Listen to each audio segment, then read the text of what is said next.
তো hello' everyone, কি খবৰ আপোনালোকৰ? আজি মই আপোনালোকক দেখাম দিল্লীৰ পৰা মই কি বস্তু আনিছোঁ। তেনেকৈ বিশেষ বস্তু অনাও হোৱা নাই, কাৰণ যোৱাবাৰ মাহত দিল্লী যাওঁতে মোৰ ডাঙৰ বেগটো তেওঁলোকক দি পঠাব লগা হ'ল, কাৰণ তেওঁলোকৰ বস্তু বহুতেই বেছি হৈ গৈছিলে। তো সেইকাৰণে এইবাৰ মই 7 kg ট্ৰলি বেগ এটাহে লৈ আহিছোঁ, আৰু তাতে যিমান যি বস্তু ধৰে হেঁচি ঠেলি সুমুৱাই আনিছোঁ। আৰু সৰু বায়ে মোক সৰোজিনীৰ পৰা কেইটামান বস্তু আনিব কৈছিলে, চেলোৱাৰ, হাফ পেণ্ট, স্কাৰ্ট সেইবোৰ। আৰু তাকে মই তাইৰ কাৰণে কি বস্তু আনিছোঁ তাকে আপোনালোকক আজি দেখুৱাম। আৰু বাহঁতো এতিয়া ঘৰতে আছেহি, কাৰণ আমি গোটেইকেইজনীয়ে ডেট মিলাই মেলি ঘৰলৈ আহিছোঁ, যাতে একেটা টাইমতে আহিলে গোটেইকেইজনী লগ পাওঁ। আহক এতিয়া কোনটো ৰুমত কোন আছে মই দেখাই দিওঁ আৰু আনপেকো কৰোঁ। আহক। এইটো ৰুমতে এতিয়া চবে লেকচাৰ দি আছে, আৰু কোনে কোনে কি কৰি আছে মই এতিয়া দেখাই আছোঁ। এইটো ৰুমতে গোটেইকেইজনী বহি আছে।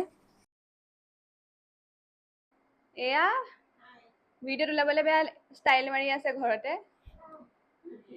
আমাৰটো নাতি হয়, গুৱাহাটীৰ পৰা আহিছে সামাৰ ভেকেশনত। তো আমাৰ নাতি হয়। দিনা হাই কৰি দিয়া। আমাৰ নাতি হয়, জিয়ানশু চৌধুৰী গুৱাহাটী। কেমেৰা দেখি এতিয়া দুইটাৰে লাজ। এইফালে হাই। প্ৰিচুৱেহে হাই দিছে। ভাইটিয়ে হাই দিছে। এয়া চিকু হাই দিয়া।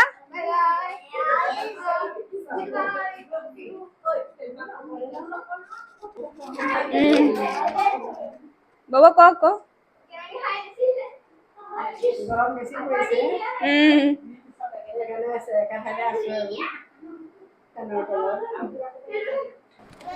এয়া মই আনপেক কৰিছোঁ।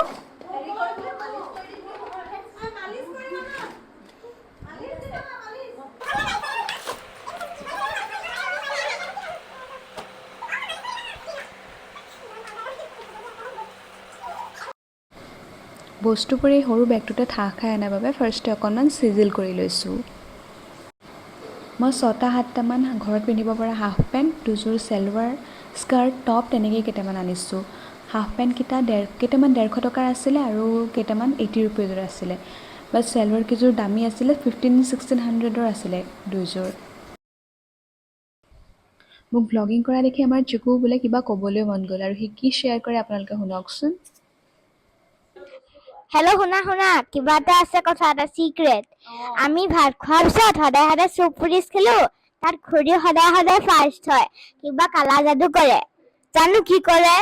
আমি আজি মনে মনে চামগে তাত ৰুমটোত। আৰু সেই কালা যাদু কৰা মানুহজনী সেইজনী কালা যাদু দেখিলে কেনেকুৱা কালা যাদু কৰে আমি গম নাপাওঁ। এইজনী মানুহে হয় নাই, এইজনী কেমেৰাত থকা মানুহজনী। সেই কেমেৰাত থকা মানুহজনী আপুনি গম পাইছে নে কোন হয় বুলি?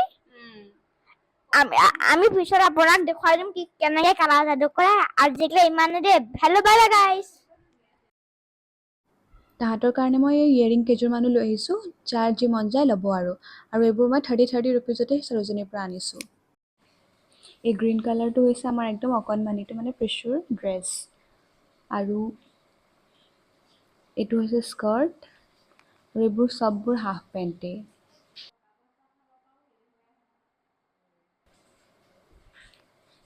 আৰু এই ব্লু কালাৰটো হৈছে টপ, যিটো মই 50 ৰুপিজত আনিছোঁ।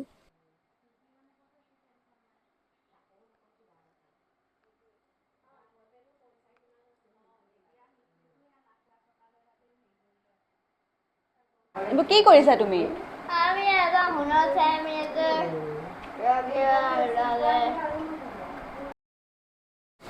আনপেক কৰা বস্তুবোৰ লৈ তিনিওটাৰে উৎপাত ষ্টাৰ্ট হৈ গ'ল। তিনিওটাৰে উৎপাতবোৰ চাওকচোন।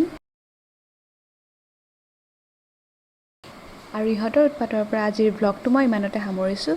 নেক্সট ভিডিঅ'ত লগ পাম। Bye bye.